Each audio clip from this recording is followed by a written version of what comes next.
A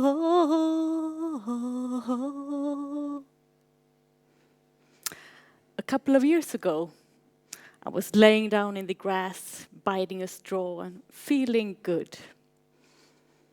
I was full of inspiration and full of energy, and it was a great feeling. And I had just ended a local food culture education for a year. And that year was a year that changed my life. I was before that working many years with tourism and tourism development. And I was for many years sitting in an office and having lots of meetings. But then I jumped off and I went to this school together with some young 20-year-old girls and boys and learned a lot of things that I didn't know about. But I got a big interest in.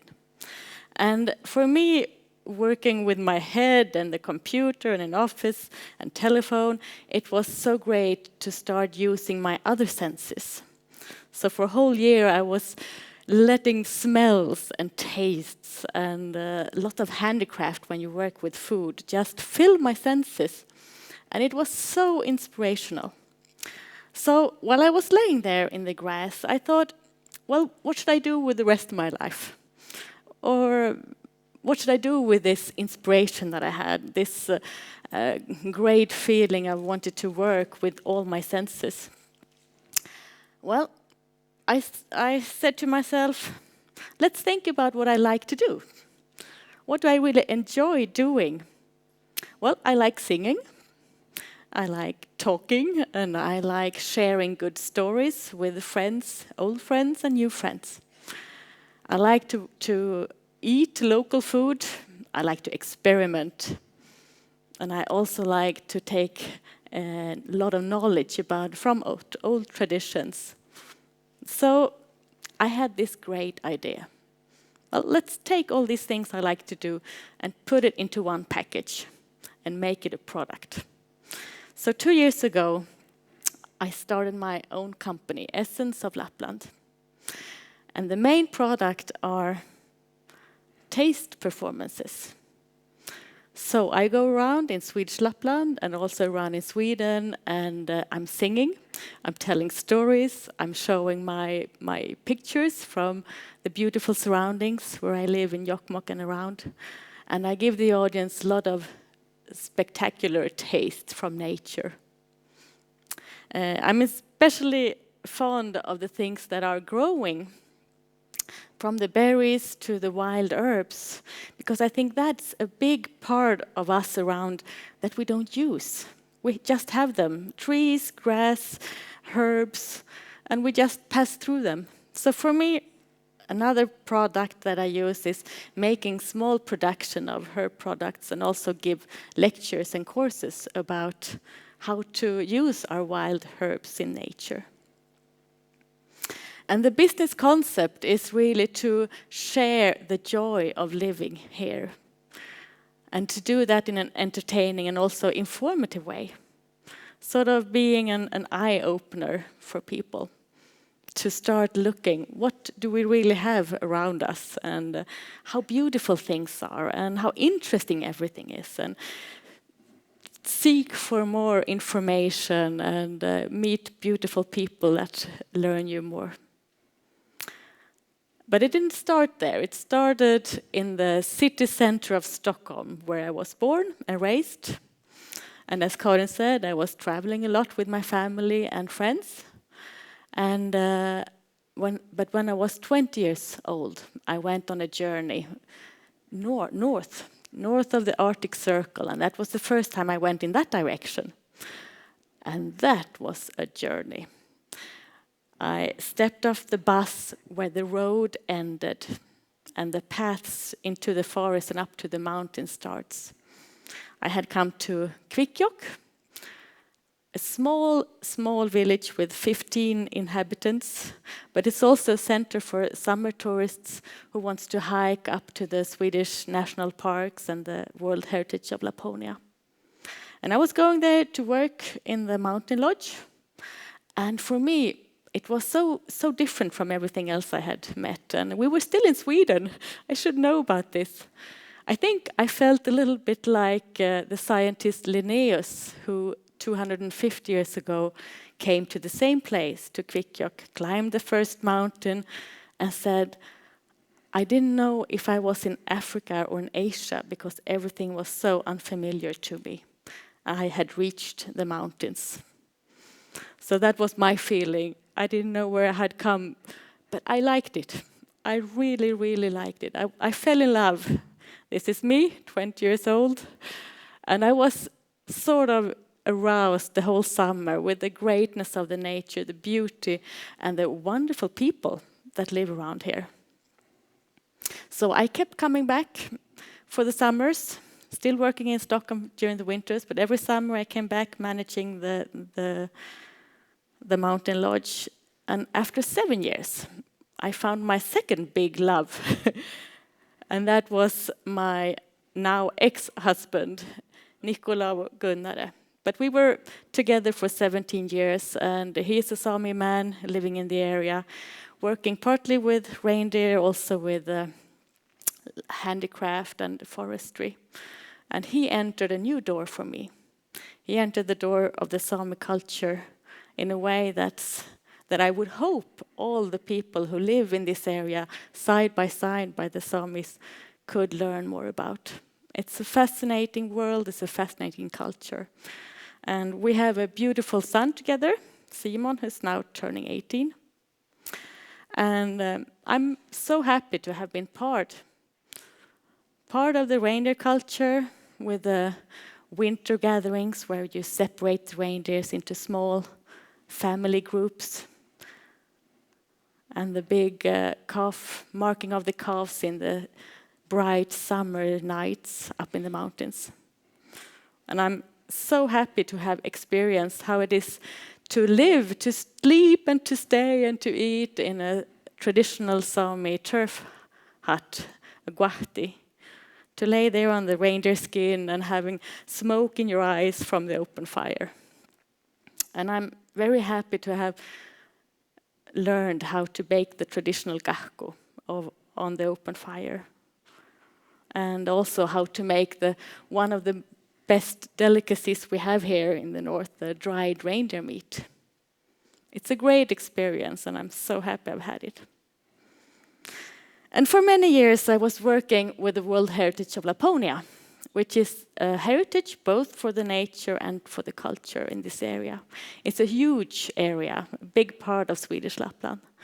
And that brought me closer to all the different kinds of nature, like Stora Sjöfallet National Park, or the big marshlands in Muddus and Sjaunja, or the great valleys and mountains of Sarek. And this area is called usually Europe's biggest wilderness. And what you all should know is that it feels wilderness, but there are traces everywhere. This is a big, huge culture area where people have lived and had reindeers for many hundreds and thousands of years. I have also, during my years here, experienced the different seasons. I know how it feels to be out in minus 43 degrees Celsius. And from 30 degrees minus degrees, you get all this frost in your uncovered body parts. So that's a good temperature feel, okay? I have frost in my eyelashes, okay, it should be 30 degrees or less. And I know the great feeling of the spring, winter in March, April, when the sun is warming and it's still snow covered everywhere. And everybody wants to be out skiing and ice fishing or just laying down on a reindeer skin, enjoying yourself. And I know the spring, where the snow can melt very quickly and the smells from the earth come back. All the winter, it's just a clear. There's no smell, it's just a clear feeling. But in the springtime, the earth starts to smell again. And I know the feeling how it is to be up in the mountains during the bright summer days. And this is my paradise, the Padjelanta National Park with the big lakes And it's just freedom, freedom and greatness. And the colors of the autumn. And I have seen the first ice star on the lake in the autumn. And I have experienced the longest frost sticks you can ever see. And I've discovered that the pine tree, the branches don't grow straight, they grow in curls. Did you know that? Well, we can see it quite clear. And I've met and I've got to know the locals better. From the small ones to the bigger ones, to the angry ones. And I've discovered new friends. Last summer I got to know the Denzel flies who fly in the summertime just by the river outside my house. Beautiful. And the mountain cows, that is the traditional cow from this area that has moved back to Jokkmokk and now produces a really great cheese, our own local cheese. And this is some kind of locals that I sort of have a hate-love relationship to. They love me, I don't really love them. But we sort of cooperate together. I give them some blood, and I kill some also. So. But the best part are the local people. And living in a small village like Jokkmokk, where I do, with 2,500 inhabitants, you get to know them in every way. And you know they are all fantastic, and they all have their stories, and they're all human and make mistakes sometimes. And I meet young generations to old generations, and it's a privilege to stay in one place and sort of just take the time to get to know them better. Well, my newest interest for the last 2 and 3 years is the local plants. And there's so much to discover, as I told you before. Did you know, for example, that the early leaves from the rowan taste like marzipan? You should try. Maybe it's a little bit too late, so you have to wait till next springtime. And did you know that the shoots from the pine taste very fresh, and it can make a really awesome spice?